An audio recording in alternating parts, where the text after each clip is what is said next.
Just letting you know, this is only my spoiler first impressions of the episode.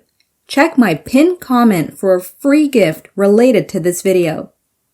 And to watch my unfiltered reactions with exclusive bonuses, join my Asha Media TV Club. The link is in the description box below. Now, here's my afterthoughts of this episode of Supernatural.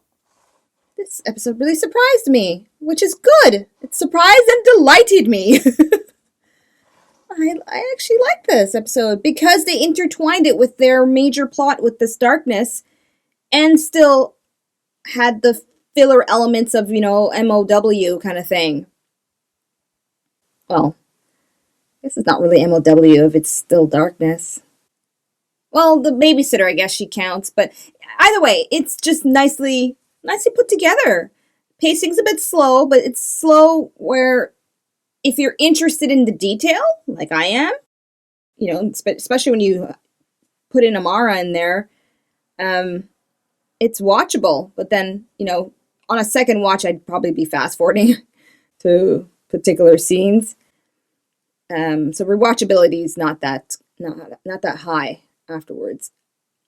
All right, let's start with the fact that the babysitter, I'm just going to go with that because that's the only thing on my mind now. Okay, let me first mention the best part for me, and I think you may have noted, I just like how they were able to use this man, Lynn guy, as a very good example to break down his perception of losing a soul, because now we know it's an individualized thing and it's not one size fits all, which is good to know, and nicely explained and nicely performed for me to actually empathize with him. The lines written for him to express makes it very clear that it's still fresh for him to know what's right, and until that fades away, he's going with the motions of doing what's right by allowing himself to be locked up. I think that's just really good. Because, if they chose option number 1 with Dean putting him down, and Dean would have done it if he saw there was no other option.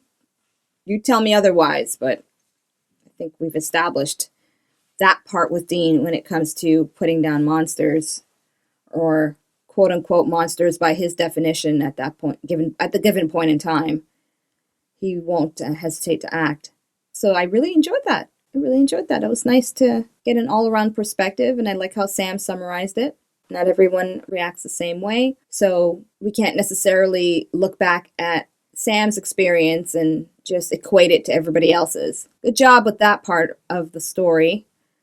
Now, the babysitter. You guys know once certain lines come up, I will start to connect dots, and I think these were connecting dot lines.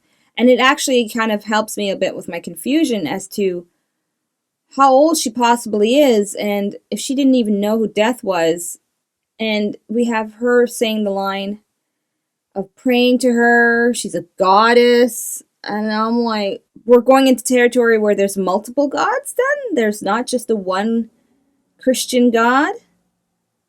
And this is like a reveal of that? Maybe that's why she was locked up? It's like a truth that God doesn't want the world to know that there are more than one God? And she's maybe one out of many?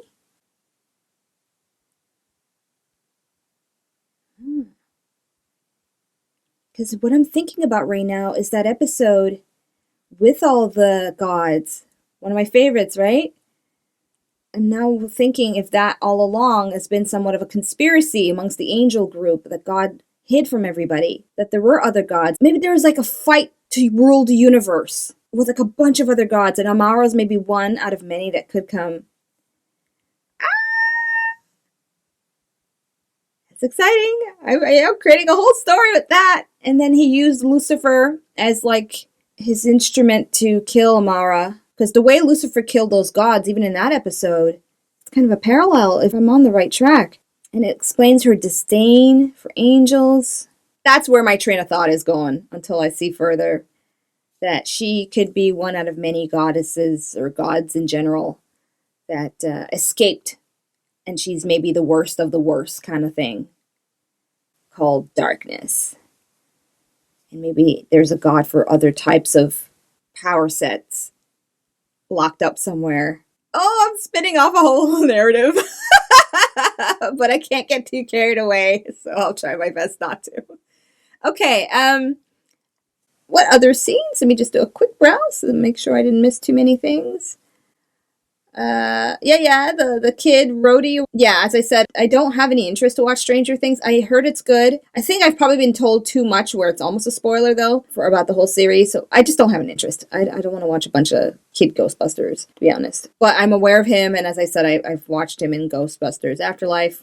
Not a terrible movie. Yeah, aside from the fact that she's now going after Dean, or as they kind of showed at the end, as she's growing up, I think my suspicion could be correct, where she's waiting till she gets to maturity to look like the mature version and then seek out Dean. And Dean obviously has more feelings and thoughts about his experience with her than he's letting on. And since darkness is attracted to darkness, or she's part of perhaps inducing more of the problem, I hope to see her then in maybe every filler episode, so that it always ties in back to their main plot and it's still a filler to maybe enjoy. This could be the first season where I enjoy the filler episodes because it's intermingled with the source of the darkness that they hunt anyway. I'm game for that. If that ends up being the case, that would be pretty cool. Okay, so Ashamoji wise, I enjoyed it.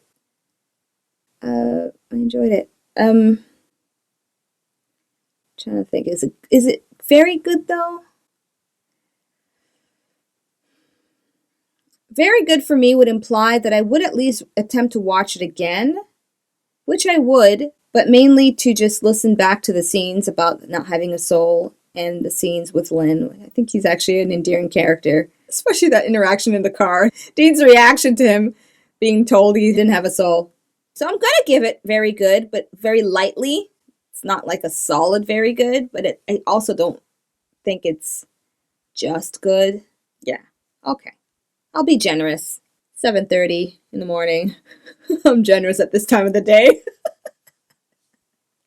Okay, yeah, so I'll give him that. I'll give it very good. There you have it. Those are my afterthoughts about episode 5 from the 11th season of Supernatural. If you want early access to my reactions to Supernatural, a lot earlier than what you're seeing here on YouTube, details on joining my club is in the description box below for you. So until my reaction and afterthoughts for episode 6, I'm tuning out. Peace, everyone. See you in the next video. Thank you so much for watching. Be sure to subscribe and check out my other videos.